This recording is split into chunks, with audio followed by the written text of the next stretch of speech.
नमस्कार दर्शकों, आह्वान इस कार्यक्रम में आप सभी का हार्दिक स्वागत है। जैसा कि आप जानते हैं, इस कार्यक्रम द्वारा हमारी कोशिश रहती है कि हम आपके प्रश्नों के उत्तर द्वारा आपकी समस्याओं का उचित समाधान करें।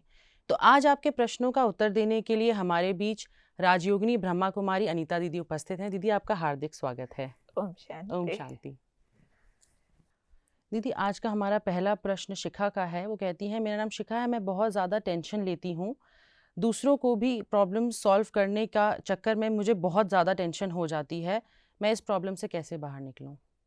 अच्छा, ये कौन सी बहादुरी है कि बहुत ज़्यादा टेंशन लेती हूँ। अपने आप को जो टाइटल दिया है ना, वही रॉन्ग काम किया है। ये जो अपने को रोज़ बोलती है मैं बहुत ज़्यादा टेंशन लेती हूँ, तो इसमें बीच में नहीं शब्द ऐड करे कि मैं बहुत ज़्यादा टेंशन नहीं लेती हूँ। इसको एक दिन में 50 बार रिवाइज करे अंदर कम से कम। हाँ जी। उससे फ़र्क पड़ेगा, क्योंकि जैसा अपनी पर्सनैलिटी को टैग दे दिया है ना, तो वो पर्सनैलिटी वैसा काम तो करेगी ना ज़रूर। अगर मैं अपने आप को बार बार कहने लग जाऊँ मैं बहुत कमज़ोर हूँ, मेरे में ताकत तो है नहीं, तो अगर होगी भी तो चली जाएगी। और अगर कम है ताकत तो बार बार याद करूँ बहुत है बहुत है बहुत है, तो बहुत आ जाएगी। तो एक बार क्या हुआ है कि एक राजपूत बहुत कमज़ोर सा था राजपूत, पर बहुत शरीर से कमज़ोर था। तो किसी ने एक कंपटीशन रखा हुआ था, उसमें चैलेंज किया कि सामने वाले बड़े पत्थर को एक ही चोट से तोड़ना है, जो एक चोट से नहीं तोड़ेगा उसको जेल हो जाएगी। बड़े बड़े पहलवान लोगों ने मना कर दिया, हम नहीं आएंगे, कौन जेल जाएगा। तो वो जो कमज़ोर सा पहलवान था ना, बिल्कुल वो कहता है मैं तोड़ूंगा पत्थर। तुम तोड़ोगे? सारे हंसने लगे, कहते तोड़ूंगा मैं, लेकिन मेरा एक साथी है वो मेरे कान में कुछ कुछ बोलेगा। तो उन्होंने कहा कान में बोलेगा ना, हाथ तो नहीं चलाएगा ना? कहते हाथ नहीं चलाएगा, मेरे कान में बोलेगा। तो कान में वो बोलेगा, हाथ मैं चलाऊंगा। लोग हंसने लगे कि देखते क्या करता है। तो उसने हथौड़ा पकड़ा, उसका साथी उसके कान में आकर के कुछ कुछ कुछ बोलता रहा बोलता रहा बोलता रहा। जैसे जैसे वो बोलता रहा उसका एकदम जोश बढ़ता रहा, और इतना जोश आ गया उसको, उसने हथौड़ा मारा, पत्थर तोड़ दिया। सारे हैरान कि बड़े बड़े पहलवान आगे नहीं आए और इस कमजोर से ने पत्थर कैसे तोड़ दिया। तो लोगों ने पूछा कि तुम्हारे कान में क्या कर रहा था साथी? कहते हैं मुझे मेरी बहादुरी की कहानियां पूर्वजों की याद दिला रहा था।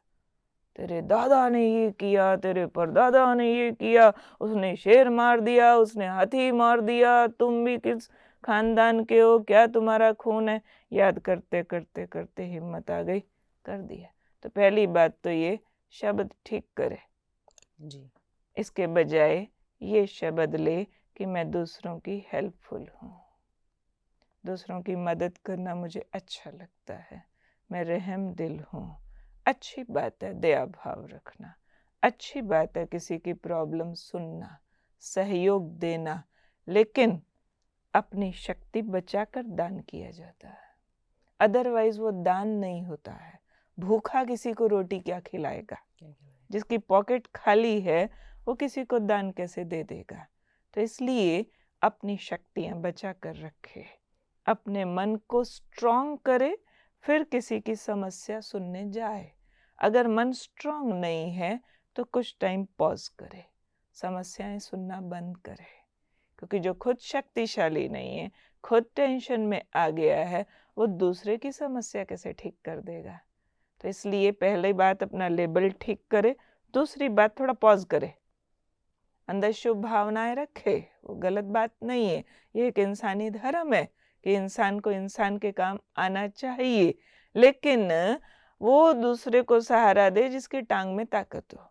तो पहले पॉज करके अपनी आंतरिक शक्तियों को बढ़ाए, फिर स्लोली स्टेडली छोटे से थोड़े से शुरू करके लोगों को मदद करना शुरू करे। और जब तक वो कला नहीं है थोड़ा रुक जाए, क्योंकि अभी खुद की टेंशन्स हैं और दूसरों की प्रॉब्लम सॉल्व करते करते और टेंशन्स, तो ये कोई सही बात नहीं है। ऐसे में रुक के थोड़ा पहले अपने आप को सही और करें। एक रोल मॉडल बनना चाहिए इसको, अपनी सारी समस्याओं को होते हुए भी ऐसे रहे उसमें जैसे कुछ नहीं है। जी। अपने सॉल्यूशंस ठीक करे। जिसने अपने सॉल्यूशंस ठीक निकाले हैं, खुद टेंशन फ्री हुआ, उसको तो देख के ही दूसरे टेंशन फ्री हो जाएंगे। हाँ जी, बिल्कुल। रोल मॉडल बनने की ज़रूरत है ना। Role tension model. वाला दूसरे को कहने जा रहा है कि आप चिंता मत किया करो, वो कहेगा मैं कैसे ना करूं, आप ही करते हो। तो पहले करके दिखाए, मदद करने से पहले, बोलने से पहले अपने जीवन का उदाहरण सामने प्रस्तुत करें।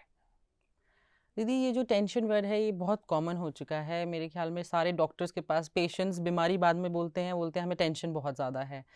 तो हर एक बात टेंशन बन चुकी है। रेगुलर लाइफस्टाइल, जॉब, पढ़ाई, हर चीज़ टेंशन बन चुकी है। हम हर चीज़ को टर्मिनोलॉजी टेंशन ही क्यों दे देते हैं? क्या हमारे में ही कोई पेशेंस की कमी है या सच में वो टेंशन ही होती है? टेंशन का अर्थ है जो चीज़ नॉर्मल से ज़्यादा खींच दी जाए वो एबनॉर्मल हो जाती है।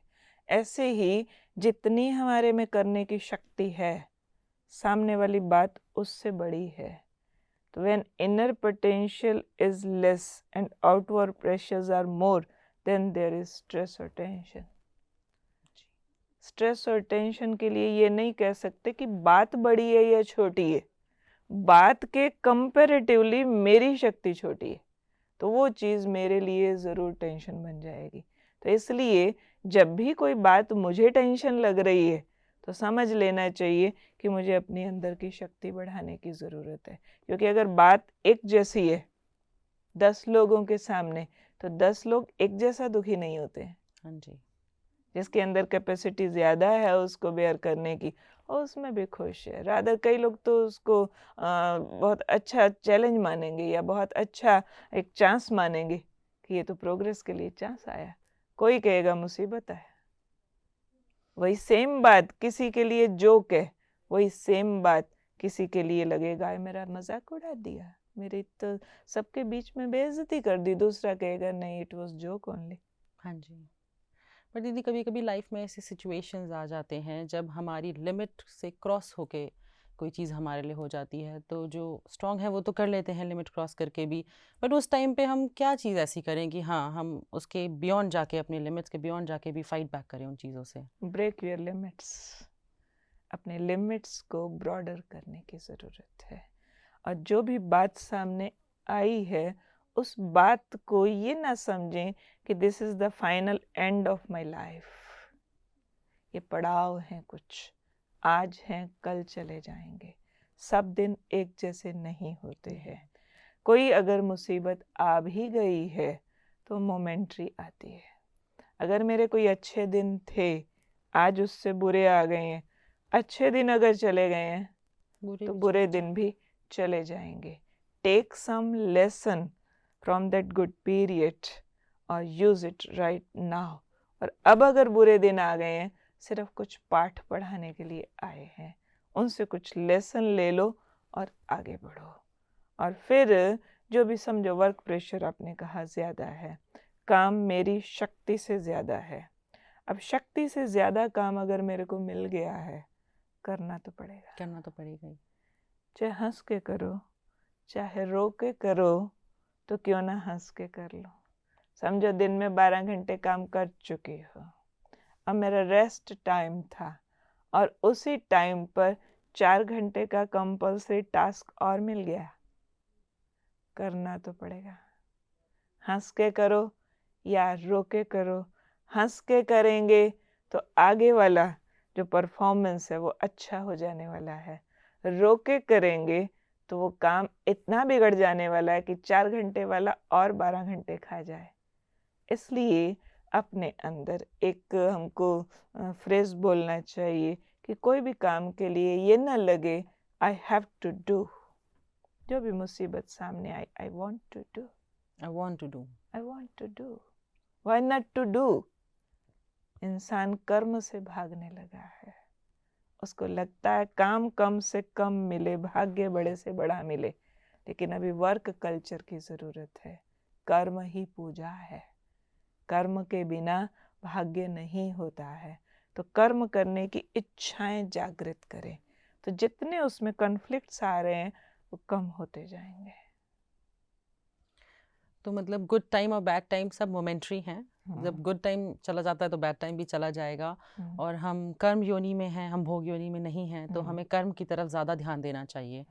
उसी से फिर हम अपना हर काम को सही कर सकते हैं, टेंशन वर्ड ही नहीं एग्जिस्ट करेगा लाइफ के अंदर।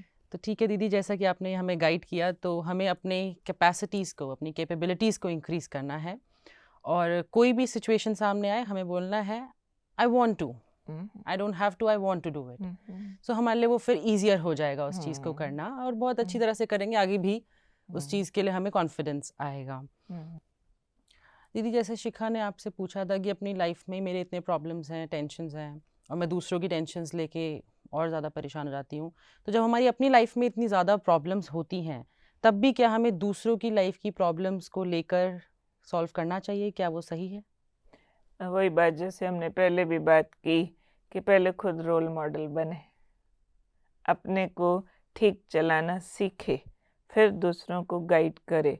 जहाँ कहीं प्रैक्टिकली कहीं हेल्प पॉसिबल हो सकती है, कोई रिलेशन भी ऐसे है जहाँ रिक्वायर्ड है, वहाँ करने में हर्जा नहीं है, पर ऐसे वाला ना करे जो अपनी टेंशन बढ़ा के आ जाए, फिर अपने आगे जो उसकी परफॉर्मेंस है उसको रॉन्ग करे, वैसे वाला तो नहीं करना चाहिए। जितनी लिमिट हो उतने अपने लिमिट तक करना गो चाहिए, beyond the limits and do it. अपनी कैपेसिटी के हिसाब से करे। ऐसा नहीं कि जेब खाली कर दे फिर दूसरों की जेब भरने के थॉट करे। पहले खुद कमाई ठीक करें। यहाँ कमाई मीन्स है अपनी कैपेबिलिटी बढ़ाने की ज़रूरत है। बट जैसे दीदी, हम अपनी लाइफ में फाइट कर ही रहे होते हैं किसी ना किसी प्रॉब्लम से, कोई भी बिना प्रॉब्लम्स के तो है नहीं। उसी ड्यूरेशन में कोई फैमिली या कोई फ्रेंड्स या आपके कलीग्स, कहीं से भी किसी की प्रॉब्लम आ जाती है, एंड अगर आप उसकी नहीं सॉल्व करेंगे तो कल को आपको भी जाने का कोई गुंजाइश नहीं है उसके पास। उस टाइम पे तो हमारी मजबूरी ही बन जाती है कि अपनी प्रॉब्लम को साइड रखो और उसकी प्रॉब्लम को पहले फेस करो। ये कोऑपरेशन है, लेकिन यहाँ बात हम करेंगे कि आपके मन में चिंतन कैसा होना चाहिए। ये नहीं कि अपनी ज़िंदगी के सारे काम हो गए। आजकल मनुष्य को आदत है हर काम जो कर रहे हैं ना उस सबको प्रॉब्लम बोल देते। हाँ, हर exactly. चीज़ हाँ प्रॉब्लम जी। नहीं होती। खाना बनाना प्रॉब्लम, सफाई करना प्रॉब्लम, जॉब पे जाना, एवरीथिंग इज इट प्रॉब्लम। ये जो बोला ना कि अपनी प्रॉब्लम्स को एक साइड करो फिर दूसरे को हेल्प करो, नहीं, कुछ काम पैकअप कर दो, पोस्टपोन कर दो। जहाँ अर्जेंसी आ जाए, आपके किसी नियर एंड डियर का एक्सीडेंट ही हो गया, कोई इस तरह की कोऑपरेशन उनको ज़रूरी है, वहाँ आप जा कर के प्रेजेंट हो कर के उनके काम में हेल्प करके आ जाते हैं। बाकी टेंशन तो एक मेंटल एस्पेक्ट है, इट्स नॉट फिजिकल ओनली, जिसमें मॉरल सपोर्ट की ज़रूरत पड़ती है। वो मॉरल सपोर्ट वो लोग दे सकते हैं जिनका अपना मॉरल हाई है, जिन्होंने खुद वैल्यूज़ प्रैक्टिस किया हुआ है। काम आप कितना कर रहे हैं, कितना दूसरे का करा देंगे, यहाँ सिर्फ उस बात को नहीं कंसिडर किया जाना चाहिए। अपना भी काम करते हुए, दूसरे का भी काम कराते हुए आप मेंटली कितना राइट अंडरस्टैंडिंग में है। हम एक मेंटली सपोर्ट करते हैं और एक फिजिकली सपोर्ट करते राइट, हैं, दोनों तो तरीके से। फिजिकल करते टाइम भी आप उसको मेंटल सपोर्ट ज़रूर दें, और वो तभी आप दे सकेंगे जब आप मेंटली स्ट्रांग हैं। तो अपनी चाबी ठीक लगा करके फिर दूसरे के पास जाना चाहिए। जैसे जब आप प्लेन में बैठते हैं ना, तो आपको गाइड किया जाता है कि जब ऑक्सीजन कम हो जाए आपके प्लेन में, तो आपने मास्क खुद पहले लगाना है, बच्चे को बाद में बाद लगाना में है। लगाना है। तो ऐसे ही खुद को पहले मास्क पहले लगाओ, यानी खुद को अपनी नेगेटिविटी से बचाओ और फिर दूसरे को हेल्प करने जाओ। ऐसे नहीं हेल्प भी करके आओ और क्विंटलों नेगेटिविटी कैच करके आ जाओ। हाँ जी। अपने माइंड को इतना इम्यूनिटी स्ट्रांग करके जाओ कि दूसरे की नेगेटिविटी वहीं छोड़ के आ जाओ। होगी ज़रूर, सिर्फ हेल्प करके गुड विशेस दे करके आ जाओ। हाँ जी। दीदी, जैसे कभी कभी जो हेड ऑफ़ द फैमिलीज़ होते हैं या हेड ऑफ़ ऑर्गेनाइजेशंस होते हैं, हर जगह हेड होते हैं, आपकी अपनी प्रॉब्लम्स होते हुए भी आपके ऊपर लाइबिलिटी होती है कि आपको बाकी सबकी प्रॉब्लम्स को भी देखना है, क्योंकि आप हेड हैं, आप बॉस हैं। उस टाइम पे हम अपने आप को कैसे, अपने माइंड को स्टेबल करें? जो बॉस है, जो हेड है, जिनके ऊपर भी इस तरह की रिस्पॉन्सिबिलिटीज़ हैं, उन सब के लिए हम यही एक मैसेज देती हूँ कि सब अपने आप को मेंटली ज़रूर फिट करें। अदरवाइज़ तो ये प्रश्न पूछने से पहले भी वो सब ये वाला काम तो कर ही रहे हैं कि वो खुद भी चाहे डूब रहे हैं लेकिन दूसरे को बचाने की कोशिश कर रहे हैं, इसलिए सारी दुनिया की नाव डगमग है, क्योंकि इसमें बचाने वाले भी डूब रहे हैं। इसलिए टोटलिटी में सारी दुनिया में एक डिग्रेडेशन दिखाई पड़ रही है। इसलिए responsibility means he response plus ability. आप में एक एबिलिटी होनी चाहिए जो भी ऑपोजिशन फोर्स आ रहा है उसको रेस्पॉन्ड करने की, पॉजिटिवली आप रेस्पॉन्ड कर सके, तब आप रेस्पॉन्सिबल हैं, रेस्पॉन्सिबिलिटी है आपके अंदर। अदरवाइज आप क्या करेंगे? जब तक आप में ताकत नहीं है, आप किसी दूसरे की गाड़ी खींच रहे हैं, खींचते खींचते खींचते एक टाइम क्रैश हो जाएगा, और वो होता है। रिलेशंस में प्रॉब्लम आ जाती है, या फिर कहीं अपनी हेल्थ में प्रॉब्लम आ जाती है, हार्ट अटैक्स हो जाते हैं। ये हार्ट अटैक भी एक तरह का सिंबल है कि आप में उस स्ट्रेस को बेयर करने की ताकत नहीं थी जी, जिसको आप बेयर करते रहे। तो ये तो एक तरह से बिना तैयारी के, अपने बिना नींव बनाए बिल्डिंग बनाने वाली बात है। तो समझदार लोग जैसे नींव बना करके ऊपर वेट डालते हैं, बिल्डिंग बनाना मतलब वेट डालना, ऐसे ही अपनी इनर स्ट्रेंथ की नींव ठीक करके फिर उस रिस्पॉन्सिबिलिटी पे जाएं। पर जो लोग उस रिस्पॉन्सिबिलिटी को ले चुके हैं, अब उनको इतना काम ज़रूर करना चाहिए कि कुछ पॉजिटिव थिंकिंग से, कुछ अच्छी कंपनी से, कुछ मेडिटेशन से अपनी इनर स्ट्रेंथ को बढ़ाए। जो भी सर्कमस्टांसेस सामने हैं, पहले उन सर्कमस्टांसेस के लिए भी पॉजिटिव हो जाएं, हाँ जी, फिर उसके सॉल्यूशन निकालें। और वैसे भी दो तरह की पर्सनैलिटीज़ होती है दुनिया में, एक पार्ट ऑफ द प्रॉब्लम, दूसरे part of the solution. If you are part of the problem, then you can never be the part of the solution. बहुत लोग समस्या समाप्त करने जाते हैं उसको बढ़ा करके, पार्ट ऑफ द प्रॉब्लम, हाँ, क्योंकि they are thinking, they are talking about problem and problem. इतने court cases, they are talking about problem and problem. Where are the solutions? Solution सिर्फ तब होता है जब हमारे अंदर इतनी ताकत आ जाए कि हम प्रॉब्लम्स को पहले ही छोटा मान लें। ये बात हो गई, इसने ही बोल दिया, इसने वो कर दिया। रेस्पॉन्सिबल पर्सन के पास यही बातें आएंगी ना, इसने भी ये बोल दिया, उसने भी ये कर दिया, इट्स ओके, वो सबको ठीक मान ले। इसकी ये गलती थी, तुम इसको माफ़ कर दो, इसकी ये गलती थी, तुम इसको माफ़ कर दो, अच्छा आगे से तुम ये ध्यान रखना, अच्छा आगे से तुम ये ध्यान रखना। और अगर मैं खुद समझ लूँ ये सारे लोग मुसीबत है मेरे लिए, इसने भी ये किया, इसने भी ये किया, इसने भी ये किया, सबको पनिशमेंट, एग्जैक्टली, कल को रिलेशन और खराब हो जाएगा। कोई सोल्यूशन नहीं है फिर। It's not the solution, because problem entered in my mind, और यहाँ घुस गई तो सोल्यूशन कहाँ से आएगा? हाँ जी। तो प्रॉब्लम को बाहर रहने दें तो अंदर से सॉल्यूशंस निकलते हैं। प्रॉब्लम को अंदर जाने दिया तो सॉल्यूशंस के आगे पर्दा आ जाता है। तो दीदी, जैसे आपने मेंटल स्ट्रेंथ और एबिलिटी पे ही एम्फसाइज किया है कि हम किसी की भी हेल्प तभी कर सकते हैं जब हम मेंटली स्ट्रांग हैं। फिजिकल हेल्प भी हम तभी कर पाएंगे जब हम मेंटली स्ट्रांग हैं। एग्जैक्टली। तो हम अपनी मेंटल कैपेसिटी, मेंटल एबिलिटी को कैसे बढ़ाएं? कौन सी ऐसी चीज़ें हम करें जिससे हमारी मेंटल स्ट्रेंथ बढ़े? उसमें प्रैक्टिस की ज़रूरत होती है।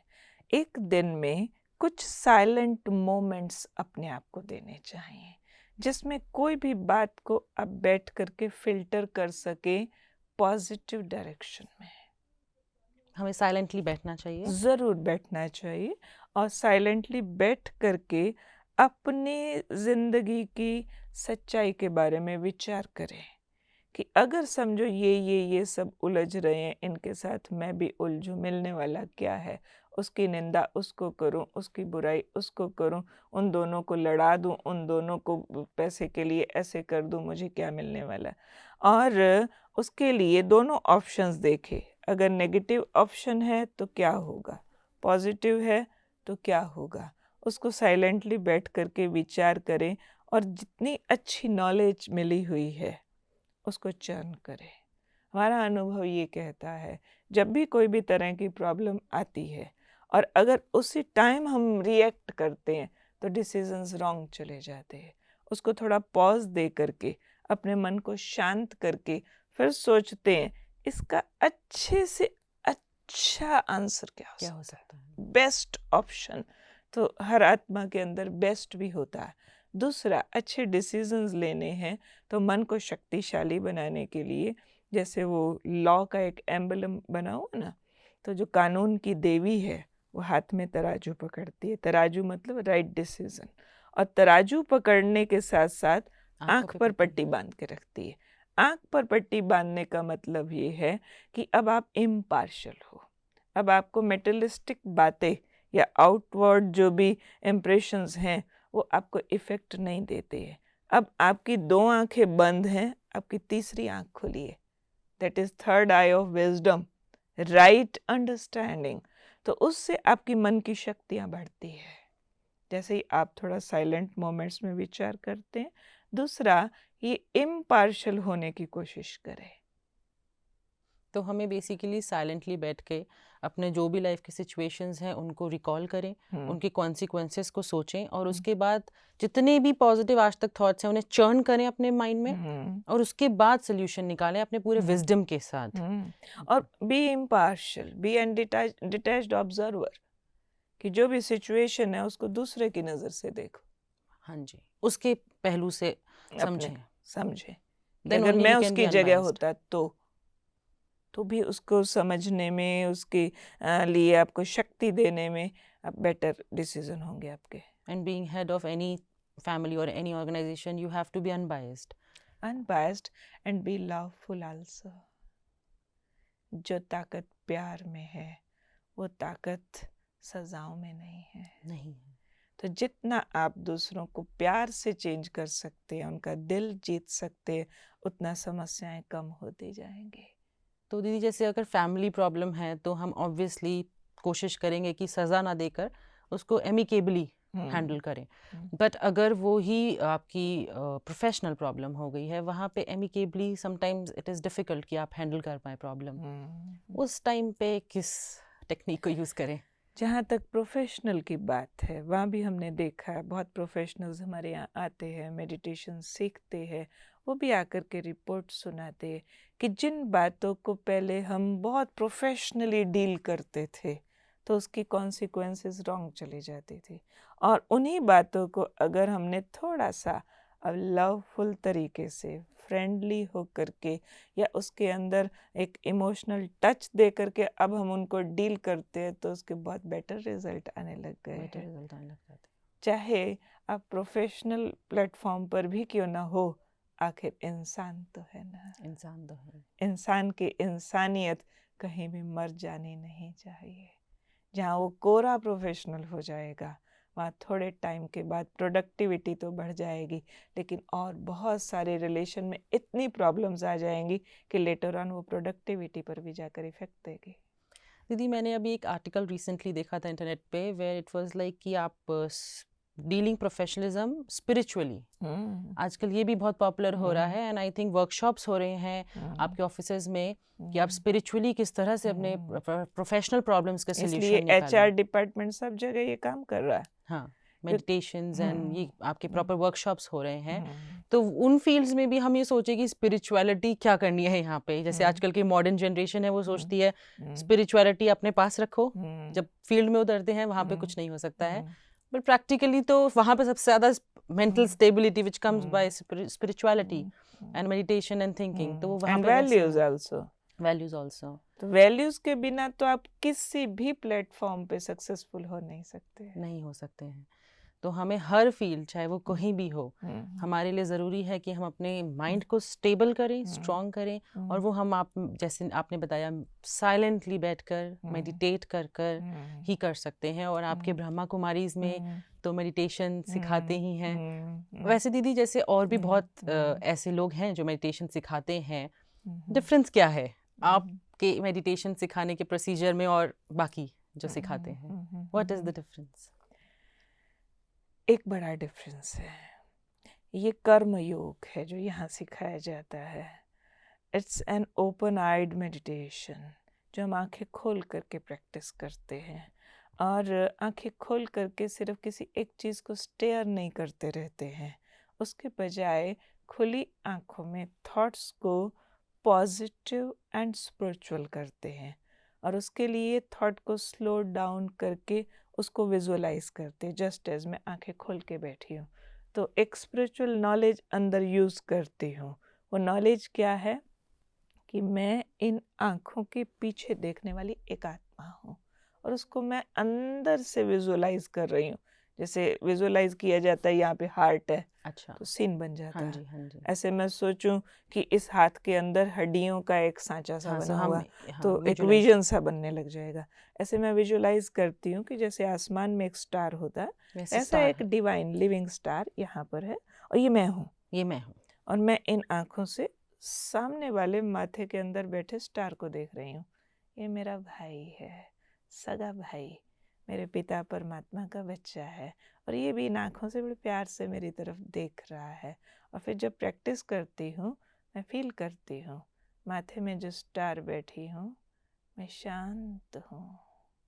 थॉट को स्लो कर देती हूँ, और I test that piece with this thought. मैं एक शांत आत्मा हूँ। मैं अभी भी उसको टेस्ट कर रही हूँ। मुझे फील हो रहा है ब्रेन के अंदर एक टाइनी स्टार, उसमें से शांति का प्रकाश ऐसे निकल रहा है, और ये अंदर जा रहा है। मैं एक शांत आत्मा अपने पिता परम आत्मा की संतान हूँ। फिर उसको विजुअलाइज करती हूँ। Way is he far beyond sun, moon and stars, एक beautiful red sky, एकदम शांत, उसमें वो परम ज्योति, उसका दिव्य प्रकाश। मैं ऐसे रिसीव करती हूँ, ऐसे उससे बात करती हूँ, ऐसे अंदर फील करती हूँ जैसे एक बच्चा कहीं भी बैठा, चाहे ऑफिस में बैठा है, स्कूल में पढ़ रहा है, कुछ भी कर रहा है, माँ को याद करता है। माँ खाना बना रही है मेरे लिए, मैं जाऊँगा, खाऊँगा, काम कुछ भी कर रहा है। ऐसे ही हम काम कुछ भी कर रहे हैं, फील कर सकते हैं मेरे पिता मेरे को देख रहे हैं। मैं उनसे मनी मन बात करती हूँ। फिर बाबा देख रहे हो, मैं भी देख रही हूँ, आप मेरे को बहुत प्यार करते हो, मैं भी आपसे बहुत प्यार करती हूँ, चलो ये वाला काम करें, गाड़ी में आप यहाँ बैठो। Mentally it's mental relation with the supreme, with the supreme, it's mental conversation with the supreme, it's mental sharing with the Supreme, it's mental cooperation with the Supreme. जैसे कोई मेंटल सपोर्ट फील करता है माँ पिताजी, उस thought के द्वारा उनकी स्ट्रेंथ फील करता है, सुप्रीम की फील करते हैं। हमने उसको रिश्तेदार बनाया है, और रिश्तेदार बना करके मन के सारे विचार जो कर्म के हैं वो भी उसके साथ अटैच कर देने से अब कर्म में गलतियाँ होने की मार्जिन कम होती जा रही है। इसलिए ये वाला मेडिटेशन मेंटल स्ट्रेंथ के लिए सबसे अच्छी और बहुत पावरफुल टूल है, सबसे अच्छा, जिससे आपके कर्म को ताकत मिलती है। जैसे कोई कर्म शुरू करना है, उससे पहले मन को शांत करो, परमात्मा से कनेक्ट करो, you will get the thought of the Supreme. It's mental connection. It's a great telepathy. You are receiving godly thoughts, then it's the great strength. आपके डिसीजन बेटर होने लगते हैं, आपको अपने आप ही गाइडेंस मिल जाती है, गाइडेंस भी मिलती है, और एक सुकून, सुकून, अपने इनर आप को, हैप्पीनेस, पीस, पीस, और एक बहुत बड़ा सहारा कि कोई मेरे साथ है। ये वो बात है जो सिर्फ शब्दों में नहीं है, फिलोसॉफिकल नहीं है, फील करना। One can feel this great energy, this great cooperation. तो दी जैसे आपने प्रैक्टिकली अभी फॉर लाइक फ्यू सेकेंड्स ही करके बताया, मुझे भी बहुत फील हुआ, बहुत अच्छा फील हुआ, कुछ फील डिफरेंट हुआ मुझे। तो अगर मैं खुद प्रैक्टिस करूंगी तो मुझे कितना अच्छा फील होगा। Right right. तो कहीं ना कहीं बहुत डिफरेंट है जो मैंने इंटरनेट पे खुद देखा था, बहुत डिफरेंस है। तो आप लोगों का जो मेडिटेशन का प्रोसीजर है, जो कंसेप्ट है, वो बहुत डिफरेंट है और बहुत पावरफुल है, connecting with the supreme power which guides you in the best possible way. Right. तो जैसा दीदी आपने हमें टेंशन के ऊपर बताया, मेडिटेशन सबसे बेस्ट उसका सल्यूशन है। तो आपका ये सब बताने के लिए दीदी बहुत बहुत शुक्रिया। ओम शांति। तो दर्शकों, जैसे आपको ये सब पता चला कि आप टेंशन बिल्कुल इरेज कर दीजिए, डिक्शनरी से word meditation, mental stability words ले आइए, तो आपको बहुत बेहतर हो जाएगा, आपकी लाइफ पॉजिटिव हो जाएगी। आज का शो हम यहीं पे ख़त्म करते हैं दर्शकों। कल फिर मिलेंगे इसी समय, तब तक के लिए धन्यवाद।